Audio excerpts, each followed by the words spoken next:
Boss fights. Who decided to call battles against big enemies boss fights? I suppose they're all the bosses of their lesser, flimsier minions, but it's kind of weird that we're using this corporate employment terminology. They very well could have been called overlord battles or supervisor attack events. I don't really have a point to make here. Today I'll be ranking every single boss encounter in Kingdom Hearts 1. I wouldn't necessarily call the boss fights in Cage 1 the highlight of the game like one might for other games in the series, but I do find most of them memorable in one way or another, though the degree of fun they impart definitely varies from battle to battle. I don't have a hard and fast formula for calculating where each boss ends up, but it's not strictly based on how each one plays or if it's easy or hard. I'm also factoring in design, context, and atmosphere when grading how much I like a boss. This effectively also serves as an excuse when I have the one you really like too low and the one you loathe way too high. So without further ado, let's get into what I consider the bottom of the barrel as we work our way up to the top.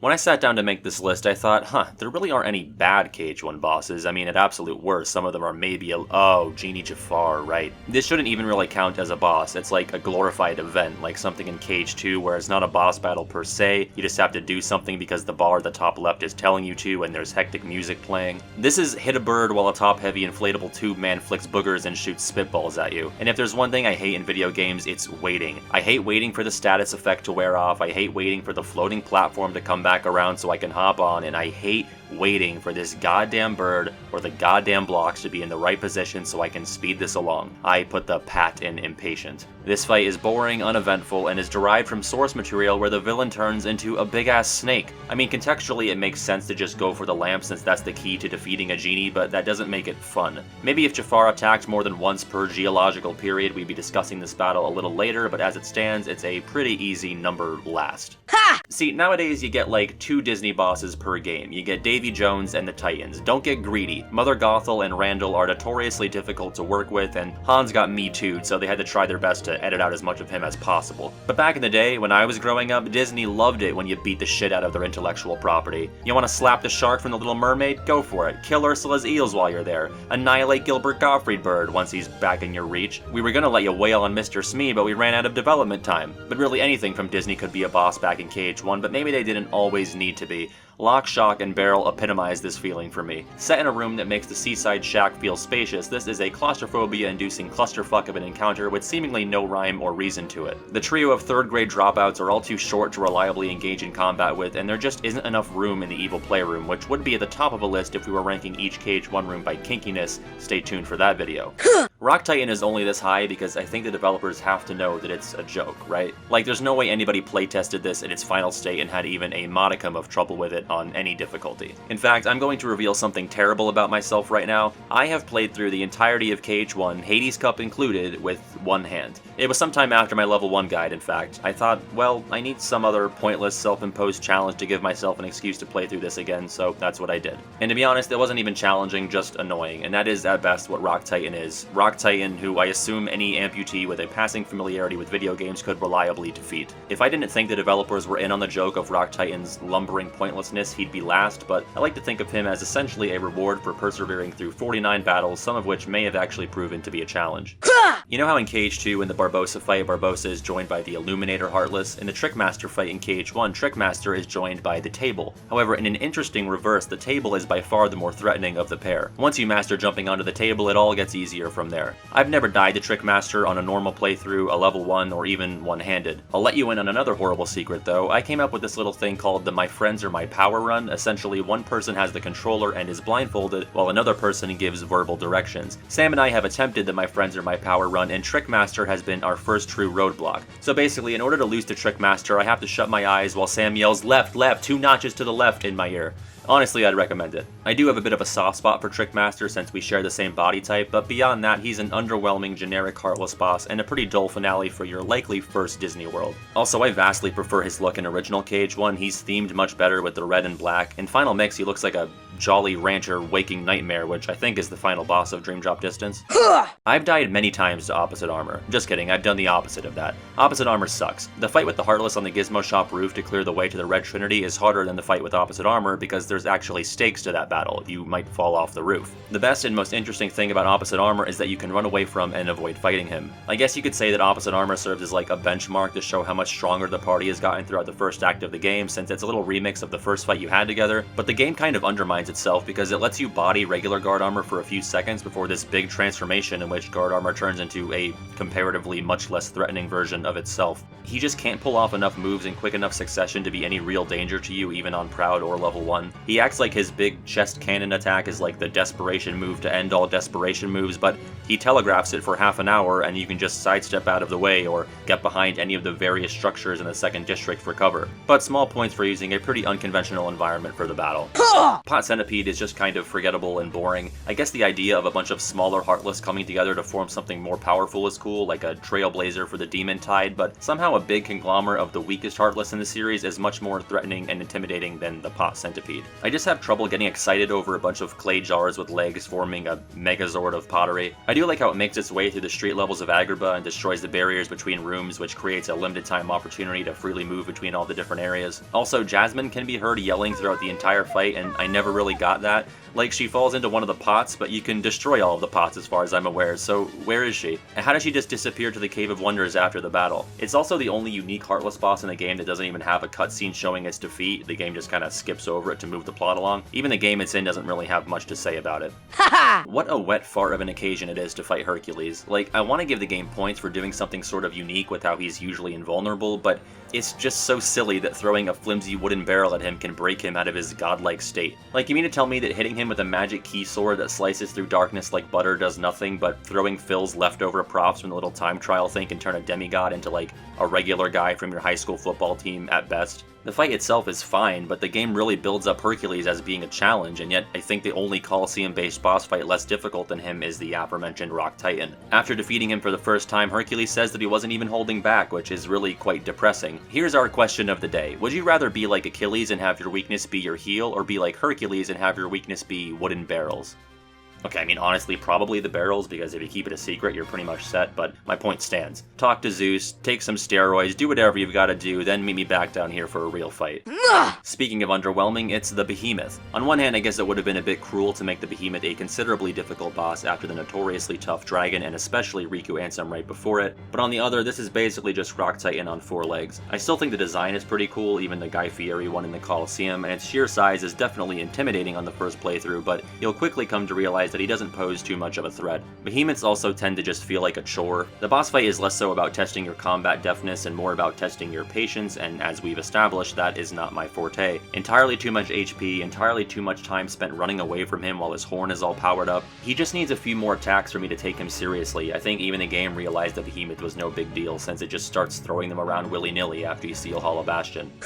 I guess this is maybe pretty high for something that once again falls into that event category more than an actual boss fight, but I don't know. I think it's neat that the game rewards you for exploring by making it less likely that Donald and or Goofy get locked up. It doesn't make a huge difference regardless of what pops up out of the evidence box, but I wish the series had other moments like this where you can receive an advantage in a fight due to exploring beyond just finding items or attack commands in chests. This will also likely be the first time the player gets to engage in combat with Disney characters, and while the Queen of Hearts and the Card Soldiers are not exactly Disney icons, there's still something to be said about getting to absolutely lay into them. Like, oh, okay, so we're really doing this, huh? I also like that you can hit the Queen of Hearts. For anyone who's ever had to bite their tongue when dealing with a Karen at a retail job, here is the promised land. Ha! I guess if Sabor had a resume, he could list persistence as one of his strengths. Also, just for the record, Kingdom Hearts says Sabor is male, but the Disney Wiki says she's female, so I don't know. Mom and Dad are fighting. But yeah, you're guaranteed 2 fights with Sabor, and you can actually repeat the encounters against them during your time in Deep Jungle in between those 2 battles. Of course, the mandatory fights are the more interesting ones, especially the first one, considering no other world just drops you in the middle of a boss fight, however middling it may be.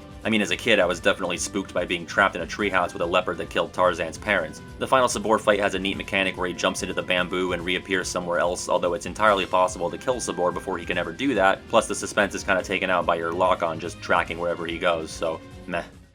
If there's one thing I can say about Yuffie, it's that she's definitely a boss in Kingdom Hearts. I'm choosing to just rank all the Final Fantasy characters separately and avoid the different combinations for the sake of brevity, or at least an attempt at it. I guess I'm sexist now for ranking her the worst out of the group, shame to be cancelled before hitting 1,000 subs. I know she's like the 45th seed in the Hades Cup, but I always thought it was odd that they make her and Leon the final match of the Pegasus Cup and then bother to make her a standalone fighter later on. Without Leon there shouting and prematurely declaring his victory, there's just not enough going on. But it's really fun blocking the shurikens back at her. I also appreciate how once she starts losing, she tries to negotiate with you. And it's like, no, too late, you just scarred my face with a giant glowing ninja star, the time for talk has passed. Also, the nerve of some of these bosses using potions and healing magic on themselves, that is protagonist cultural appropriation, and we should not stand for it.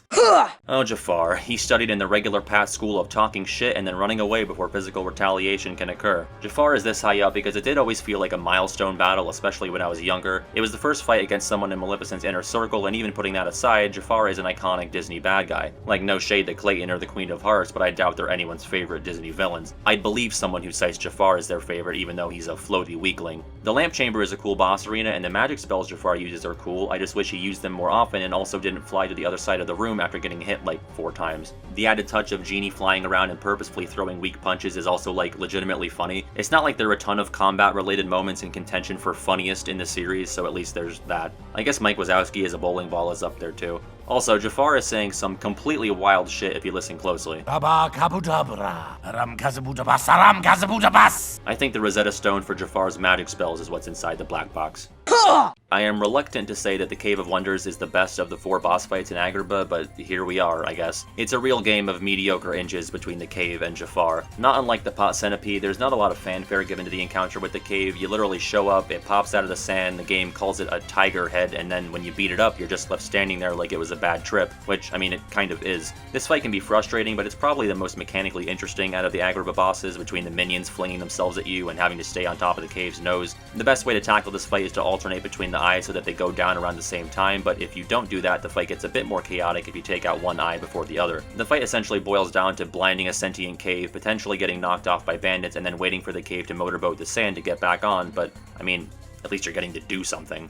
I'm actually going to rank all 3 of the Darkside battles because I think they all have distinct enough atmospheres to warrant separate placements. Unsurprisingly, the lowest ranked encounter is the 3rd Darkside fight, which is properly whelming, but mostly just a buffer between the 2 Ansem fights in End of the World. Darkside has literally no new tricks up his non-sleeved jacked arms, but I do appreciate this battle for its role as a showcase of Sora's power creep. When you've got the same exact boss with just a bit more HP, it serves as an opportunity for Sora to just make complete mincemeat out of something that was originally intimidating, albeit never too difficult. It's essentially a better version of the guard armor to opposite armor evolution. Yeah! So the next entry is the Parasite Cage, and I'll just cut to the chase and say that I've got the second battle just 1 spot behind the first one. While the second fight is, I suppose, the more difficult one with the additions of Toxic Goo Floor and the Poison Breath attack, the first one is more memorable, solely due to the momentary team-up with Riku, who at this point in the story is currently interning for Maleficent without pay. He's already committed a kidnapping of a royal heiress by this point, but the most he's done to Sora so far is just be a general dick, so we're right on the line before Riku crosses over to the dark side. Riku actually does manage to do slight damage against the Parasite Cage, and he'll actually throw potions on himself, though it's entirely for show. It's not much nowadays considering we've had him in our party and played as him for entire games now, but back in the day I thought this was so cool.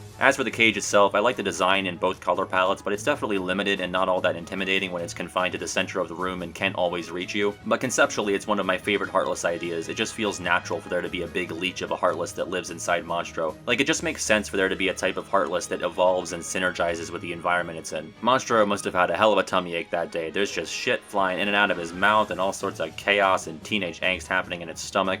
Poor guy. If not for her transformation into the dragon, Maleficent's intimidation factor would have been killed in its tracks the moment you stepped into the castle chapel to begin the boss fight against her. Her placement this far down the list should speak volumes about her wet noodleness as an antagonist beyond the 3/4 mark of Cage 1. Given her alliance with Jafar, Maleficent has also studied the art of being an airborne coward, perching on top of her big rock like a decrepit vulture as she smacks you around with her staff and sends more unpaid interns to attack you. The fight isn't bad, I just think it's underwhelming given the shadow that Maleficent casts over the first portion of the game, and again, if she didn't transform into the dragon later, this fight would have truly landed with a thud. Much like her rock, which you can send hurtling into the ground by using gravity, a mechanic I always thought was cool since I very rarely use gravity when playing Cage 1 casually, so it's nice that it's given some serious utility here. Maleficent's attacks are not all that threatening, but you can get caught up in the mayhem of the Heartless she summons, and I will give credit to her big meteor spell, which is one of the bigger spectacles as far as boss attacks go in this game. I guess they did about as well as they could have with this fight. I mean, I don't really know how else to do it. Like, she kind of has to be floating up high and teleporting around. Could you imagine Maleficent breaking out into a sprint and running towards you? I can't even picture it, but if I could, I'd be pissing myself. I think that's how Maleficent gets her clout back in Cage 4, to be honest. Lose the robe, get like an evil purple Kill Bill tracksuit, and just switch things up entirely. I mean, there's nothing to lose at this point. Maleficent's new groove, coming 2021. Just kidding, it's coming like a decade from now. Ha! So here's the thing with Cloud. I didn't know who he was when I first played Cage 1. He was blonde, tall, moody Sora. I think I just assumed he was an original character. I know how much that must physically pain some people to hear, but I just didn't know any better at the time. If I were a big FF7 fan, maybe he'd be higher up on the list just because I assume I would have laid an absolute brick in my pants the first time he walked on the screen. As it stands, he's fine. Like, I definitely have grown in understanding and appreciation for FF7 over the years, and I finally got around to playing it last year, so I can definitely acknowledge how cool and totally nuts it is that Cloud shows up here. As a fight, he's fine. He's Cloud. He yells a lot, and I have no idea when to hit him. But he sure does look cool. I always got my ass handed to me when fighting against him in the preliminaries as a kid. Like, I just sort of assumed you were supposed to lose to a guy who's used his sword so much he has to put a bunch of bandages on it. I can't even count the amount of times Cloud leaped into the air and impaled Sora from above with his giant sword. And you would think, of all people, that Cloud would be sensitive to that specific way of killing a person, but whatever, he's a bit emotionally stunted and being groomed by James Woods, so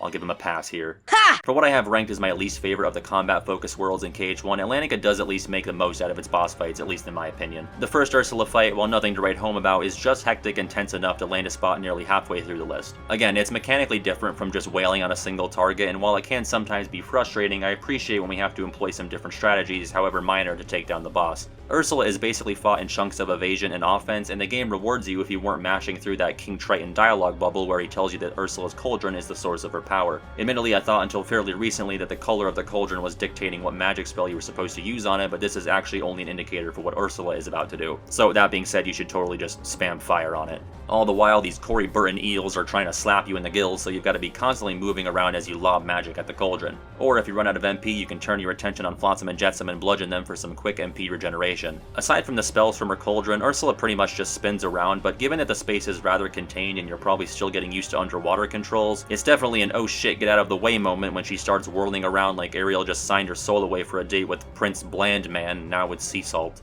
And while we're under the sea, we'll just move on to Ursula 2, now with more carbs. Giant Ursula is the first entry on this list that was definitely a roadblock boss for me as a kid. I mean, I remember Pot Centipede and the Cave of Wonders giving me a bit of trouble, but this one had my cousins and I pulling our hair out for quite a while and feeling like a couple of poor unfortunate souls, unaware that we totally could have just left and done Halloween Town instead. Even today, while I can pretty handily defeat Chunky Ursula, it's still a pretty intimidating fight. All of these bosses have visual or auditory cues for their attacks, but I remember really studying large Ursulas and learning how to react and adapt to each situation. Like, my brain is hardwired to run in the opposite direction if I ever hear "this won't be pretty," which thankfully I only ever hear if I'm fighting Big Ursula or if I'm about to do something athletic. This fight is essentially a warm-up for some similar large bosses that you can fight on multiple axes later on in the game, though I do think it's actually the most difficult of the bunch, at least on casual playthroughs. So, good for you, plus-sized Ursula. I kinda think you're stronger than Ansem, but please keep your shirt on. I used to think the Hades boss fight was just fine, but now that I know that James Woods is kind of a shithead, I really enjoy it. Oh no, is regular Pat getting political?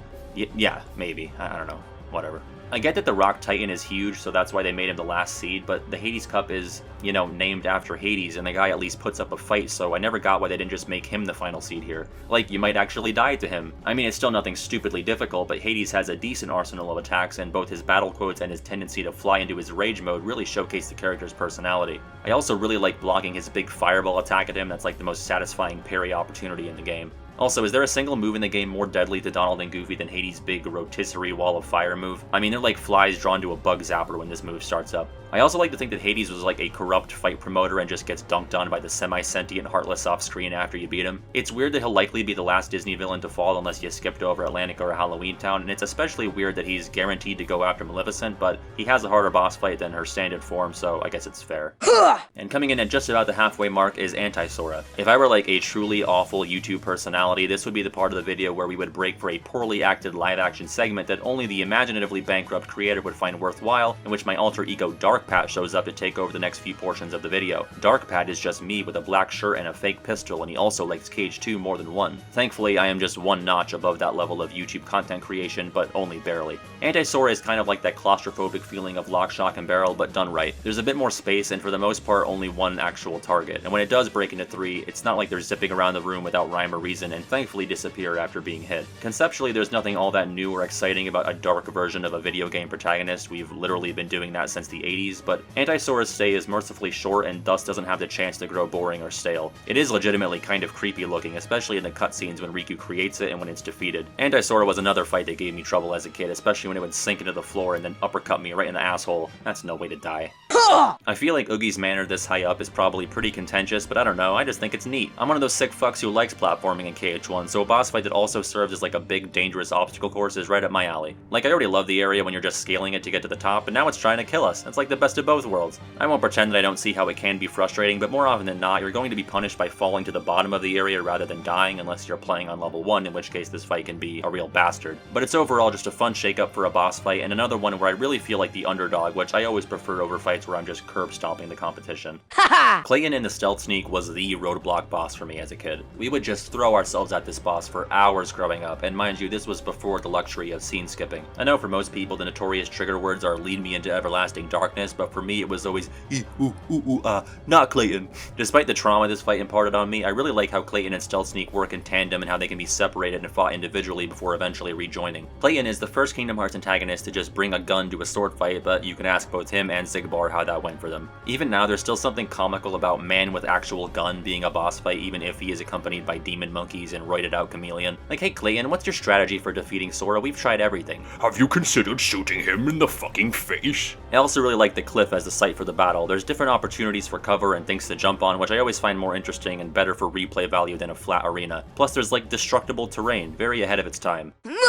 I think you gotta have the inaugural SDG battle in the top half. I guess guard armor is mostly being carried here by this being the first time Sora fights alongside Donald and Goofy, so maybe it could have been any old Heartless boss here, but I think the guard armor is a cool design. I always like the KH1 Heartless designs more than the KH2 ones because they're often a lot more abstract and not obviously based off of pre-existing things. Like, you got your bandits and pirates, but what the fuck is a trick master? What's a large body? An exercise ball with heart disease? But in KH2 you got Car Heartless and Plane Heartless and Drill Heartless. They don't feel mysterious or threatening, they feel like later gen Pokemon rejects. And maybe that was done purposefully to highlight the Nobodies being a more powerful force because their appearances are more in line with the darker design philosophy of KH1 Heartless. But I don't know, I just found guard armor so cool and imposing back in the day. Maybe it's just because he was early on, but I don't get that from any of the Heartless bosses anymore. Like maybe the Darkthorn in KH2, but that's really it. But guard armor is like this Rayman-esque evil toy soldier, and it always felt like a pretty gnarly boss for so early on. It was definitely the first time I died multiple times on a fight in this game. And I always appreciated how the game lets you choose your strategy and allows you to pick which limbs to go after first, and the fact that they all move independently and simultaneously make for a pretty hectic encounter, during which Donald and Goofy will use all of their potions on each other because they don't really know you that well yet, and those things cost good money. Yeah! Another early game boss and joint entry, I'm going to slot in Darkside 1 and 2 at number 18 and 17 respectively.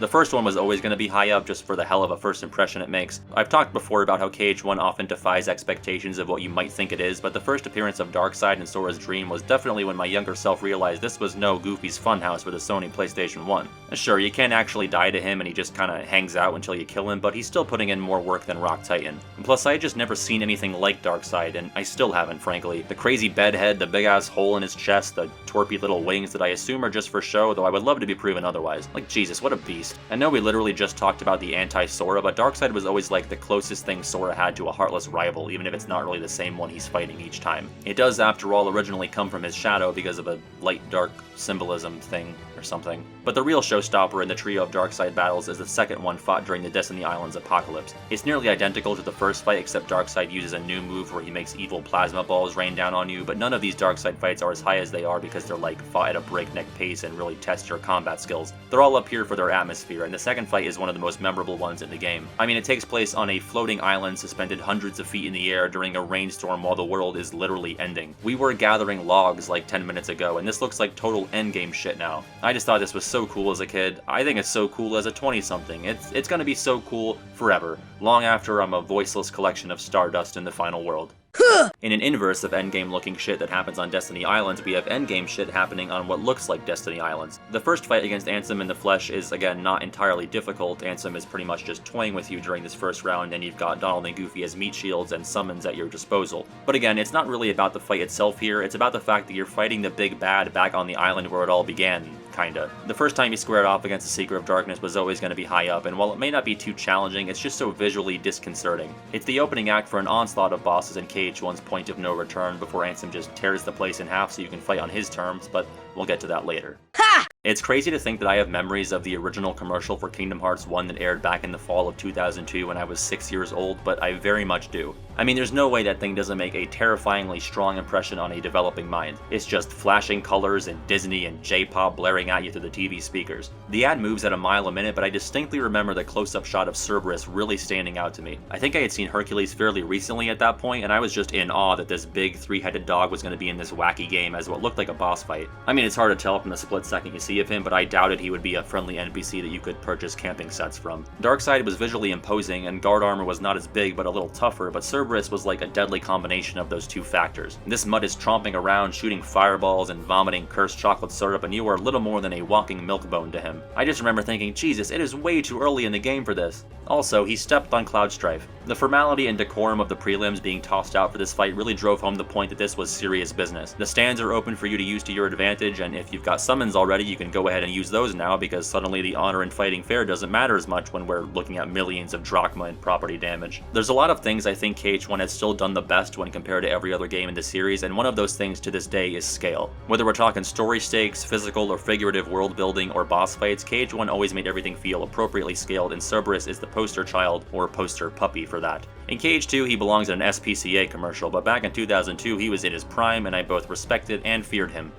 And now at number 14, with your permission, I'm going to do my stuff. That is, I'm going to do the best I can. I'm going to do the best I can in explaining why the Oogie Boogie fight is so cool. Talk about taking the source material and expanding on it in a faithful and creative way. The Torture Chamber is just one of the coolest boss arenas in the series, and it just works so naturally for a fight against the Boogeyman. And really, that's what this boss fight is truly against, the chamber itself. You know, Oogie will slap you around once you get him close enough, but his contraptions are doing the real fighting for him, between the hopping blades and the shooting soldiers and the buzzsaw, which are like from the frickin' movie, dude. It's so cool. It may go on for a little long and may have felt less tiring if the game just let you lay into Oogie for a little bit longer each time you get up to his level, but this is really a fight about defense and evasion. Surviving the traps and weapons is the hard part, beating up the moldy sack of bugs is the reward. Again, it's not exactly super tough, but it's too visually interesting and creative to be any lower than this.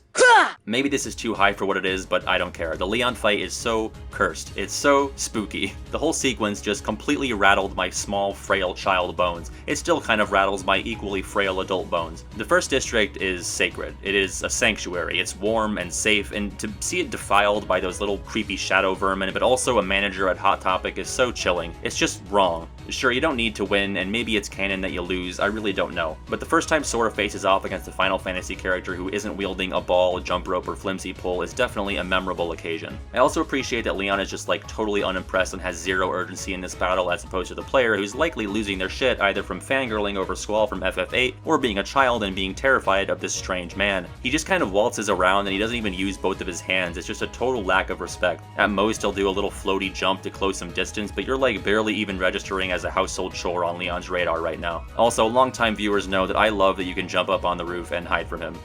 You know in KH2 when Sora wakes up and he does a little recap of what happened in KH1? He's like, let's see, we defeated Ansem, restored the worlds, saved the princesses, yada yada yada. Well, like, how come nobody ever mentions that we also killed Satan? Are any of us ever gonna talk about that? Like, you think there's ever a quiet moment or two on the gummy ship and Goofy's like, so how about when we fought the devil? That was kinda nuts. Fuck. Even Jiminy doesn't bother writing anything about it. I don't know if he was just asleep at the wheel there or what. As is the case for most of the End of the World, nothing about Chernabog's presence here is really explained, but I kind of like it that way. It's just a really cool surprise because after a lengthy sequence in the original world of Hollow Bastion and about half of this final dungeon, the player probably thinks they've seen the last of any Disney bad guys. I mean, we beat Maleficent, so what else could possibly show up? Especially in an abstract hellhole like this. Oh, well, yeah, I mean, Satan, sure. Chernabog is a lot like hefty Ursula in his size, but also in how you'll really benefit from learning his tells and getting out of the way when he starts telegraphing his next attack. Even separately of the surprise element of his showing up here, I always found this boss battle especially memorable, like his attacks all stick out in my mind even without looking at footage or loading up the fight. You got his side-to-side flame breath, the small volcano eruption, the big volcano eruption, the little energy balls that he conjures up, and his big get-off-me wing flap thing. I kinda wish Chernabog was the true head of the Disney villains, just this big, silent, malevolent badass who just wants to see the worlds burn. I could actually kind of take him seriously, even if he was contending with the original KH villains like Ansem or Xehanort. Maleficent clearly isn't up to the task anymore, so I'm voting Chernabog in 2024. I think he's leadership we can believe in.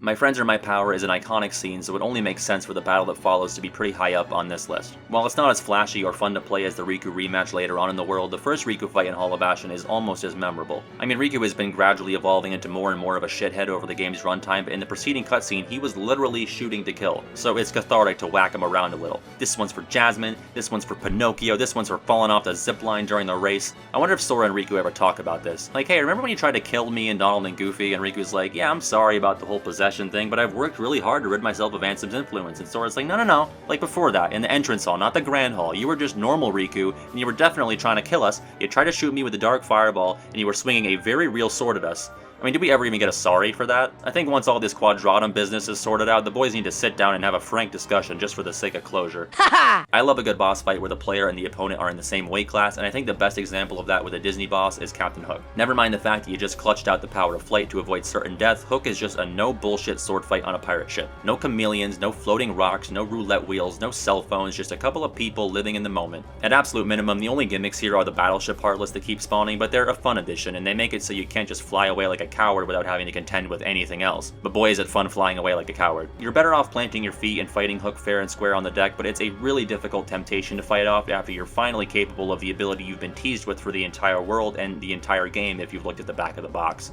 And despite being what I think is one of the tougher bosses in the main story, Hook is just genuinely fun and funny to fight against. It's definitely the most slapsticky boss in the series until the Timeless River Pete fight. He'll jump overboard and then Looney Tunes float his way back onto the ship. He'll run around like a maniac if you light his pants on fire. It's just great. Hook is a worthy gatekeeper on the line between the Disney worlds and the final act of the game where things start to become a lot less comical. Ice Titan is what Rock Titan should have been. Like, either make Rock Titan more like his icy counterpart or just cut them all together, and then slap Ice Titan at the end of the Hades Cup and either add a different Titan for a super boss or just don't have one at all. I don't care that he's super difficult, the last seed of the Hades Cup should be. Some of the entries in this video hardly even register as bosses, like to harken back to Genie Jafar, some are like glorified event battles, but Ice Titan does not fuck around, he is a boss. It doesn't hold your hand, it doesn't hold back, and it expects you to learn the patterns and how to deal with the truckload of different attacks it can dish out. The last phase of this fight is absolutely nuts, with the ice stalagmites and the big chunks of ice dropping from the sky and the constant onslaught of icicles being shot at you from center stage, where Alfie's mother is rolling over in her grave. He's also got one of the coolest DMs in the game called Diamond Dust, where he just freezes you into a goddamn popsicle, and if you're playing this on a low level or level 1 playthrough and you get caught in the middle of this, you are fucked. It's also super fun blocking a big string of icicles back at him, I love that. The entire fight is pretty much played defensively until he keels over for a few combos to the head, which I really enjoy. Intimidating, legitimately difficult, visually interesting, it's everything a super boss should be. So if you were anything like me growing up, you had always heard vague rumblings about a Kingdom Hearts final mix, but also about how it was only available in Japan and you need to jump through a lot of hoops that most grade schoolers cannot jump through to get your hands on a copy. Most people in our shoes played Kingdom Hearts 2 and then went years without ever playing a final mix version of any title. By the time I did, Xemnas was practically ancient history. So I never really got to live in that sliver of time when Xemnas was being teased as the next main villain through the unknown boss in 1FM, but it was still nonetheless really cool to go back and experience. Sure, the voice clips are recycled and Xemnas isn't voiced at all, but it's kind of cool that way. I mean, they could have made everyone silent, but I think that definitely would have been weirder, and having this spooky hooded guy who only ever refers to himself as a mere shell speak entirely through wispy on-screen text is super mysterious. Like, I wish I did get to see this on my initial playthrough as a kid because I would have been wigged out of my skull. I've gotta say, I feel like I've still never played this fight at the right time on a gameplay level. Like, I either play it at level 100 where it's really not that much of a challenge, or level 1 where it's a good deal more challenging but can still be exploited and cheesed if you know what you're doing. Like, I've never really had to deal with the move where he messes with your command menu because I either mash him to death before it can matter too much or I get him stuck in a loop where he can never use it. So I should really go back and fight him as soon as he's unlocked so I can get the full experience. Also, he has lightsabers. Ha! Up next is a boss that takes place in the same room, it's Dragon Maleficent. Ice Titan aside, this is the toughest Disney boss in the game, and it's well deserved as Maleficent's last hurrah. Picture Cerberus, but turned up to 11. The dragon isn't as mobile, but it's much more capable of dishing out the pain no matter where you are in the arena, and it always feels like a legitimate struggle for survival when you're just surrounded by a big sea of green flame, as the dulcet tones of Donald's death throes drift about in the background. Like in some battles, it feels like your party members put in at least a little bit of work, if only as human shields, but in this case, they're just born to die. They hardly even serve as distractions for the dragon's wrath because her attacks are so widespread and devastating that it hardly buys you any time or respite. Once again, the dragon is a masterclass in scale, and while you would have big bosses later on in the story like Chernabog or World of Chaos, this was the last time I felt like I was truly taking down a monster, since I'm not able to super glide around and just have to jump and roll around the area while Maleficent takes the scorched earth approach to a whole new level. Up there with the Oogie fights as a battle that really makes great use of its environment is the Phantom. I could see most people placing this battle much lower because it is admittedly a bit slow-paced once you figure out the key to the battle, but I can't help but appreciate it for its creativity and relative darkness. I mean, it's just really unsettling that this guy can wipe your party members' health bars clean off the screen. The obvious implication here is that most enemies just knock them out, but the Phantom fucking kills people. Say what you will about the Grim Reaper and the Lich, but they never had the power to mess with the HUD. I'll be honest, I don't really remember my first few fights with the Phantom, but I highly doubt I figured out the strategy on my own. I was far too young and terrified of the encounter to even attempt it by myself. I likely read up on how to beat him on GameFAQs or with the strategy guide on one of my later playthroughs when I was a bit older. The color-coded orb thing is whatever, it's nothing new, but having to keep an eye on the clock tower and refresh the hands with a stop spell is just so creative in my opinion. You can plot most of these bosses in another similarly sized room and they'll still work, but the Phantom needs the clock tower to properly operate, and I just really appreciate that cohesiveness. And props for being one of the spookiest Heartless designs, even if it is just the raggedy cousin of the cloak from Doctor Strange.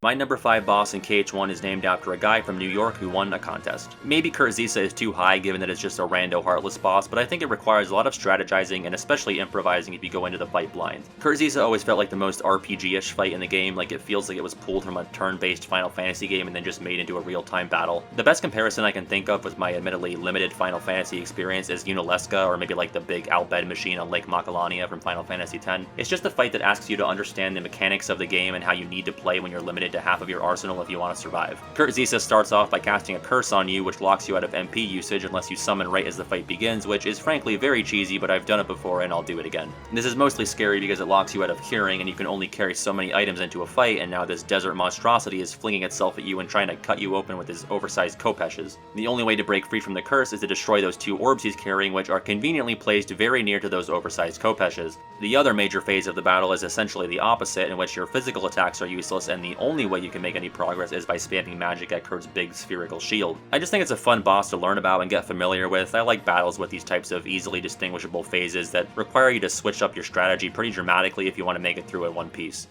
And now for the exact opposite of easily distinguishable is the World of Chaos. I'm just grouping everything in this final gauntlet together, the big shirtless Ansem battles, the dark room cores, the artillery, the face. It's all part of the magical, deeply disturbing Armageddon battleship freak show that is the World of Chaos. The whole thing is just visually stunning and again disturbing. It still hasn't been outdone 18 years later, at least in terms of the sheer wackiness of the imagery. The only thing that's kind of weird is that the very final portion of it is way easier than the first part since you've got Donald and Goofy with you for round 2, but I guess it would have been weird to finish the game without them. Other than that, I love how it's structured, starting out alone and then putting the team back together by flying in and out of those portals and whacking these gross sinewy things to spit Donald and Goofy back out. The face is especially terrifying, just this gross, muscly, fleshy bastard. The whole construct is just this absolutely disgusting, squelchy, intestinal mess. And you got Ansem at the steering wheel just fused into the thing while doing this pseudo-crucifix pose. It's just so strange and gross. It was never especially difficult on a normal playthrough, but I never really cared because the atmosphere and the imagery of this whole sequence is nearly unmatched.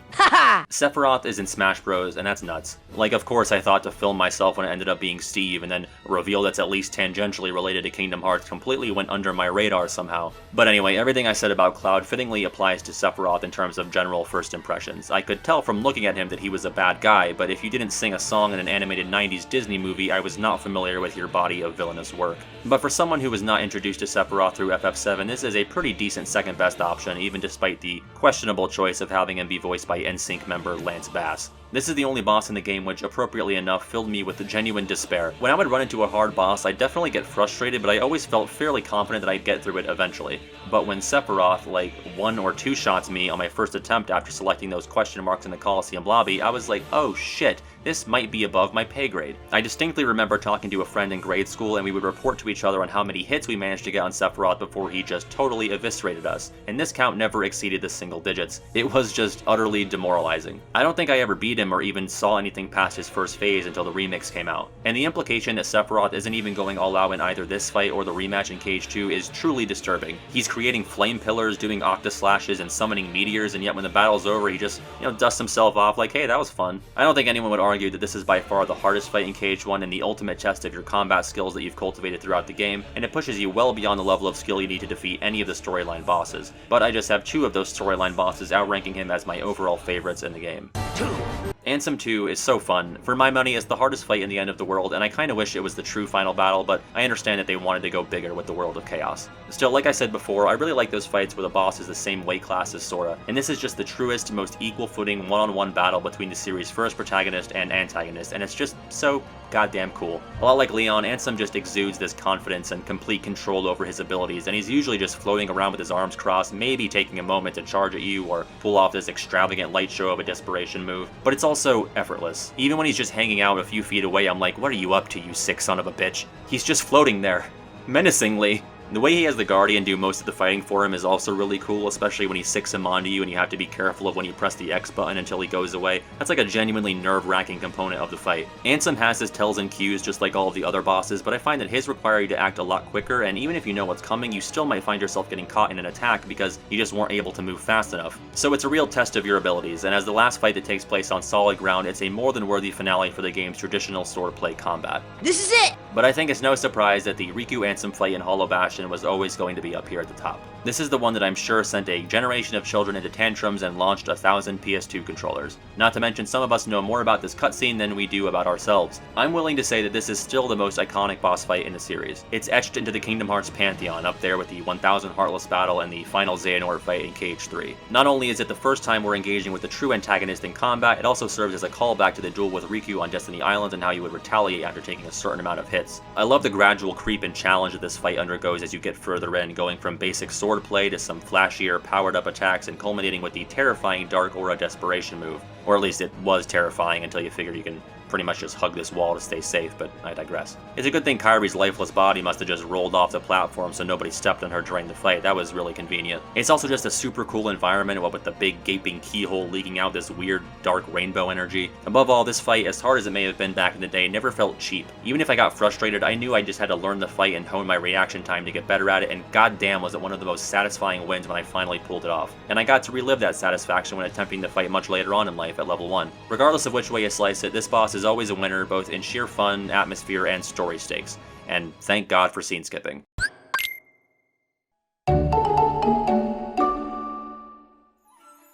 Hey, I haven't shown my face in a while, so here is that. I'm sorry about it, it's the best I can do. I just wanted to pop in and say thank you for watching, not just this video, but everything I've put out this year. It's been a crazy year, obviously, for all of us, but me included, no exceptions there. You know, a lot of crazy stuff happening, a lot of good, a lot of bad, but this channel has been the constant for me, and that's been one of the goods, and I'm just appreciative of you guys, you know, leaving your comments and subscribing, and, you know, we've had a bit of a growth over the past month especially, so welcome to anybody who's come on board and become a regular over the past few weeks. I am very excited for 2021. Not because it's going to randomly be a good year after this absolute shit show, but because I've got a lot of cool stuff planned, really exciting stuff in the future, so stay tuned, and stay safe out there, and happy holidays. I'm bright and blushing. Gorillas. But Tarzan refuses to take us to them. Have you considered shooting him in the fucking face?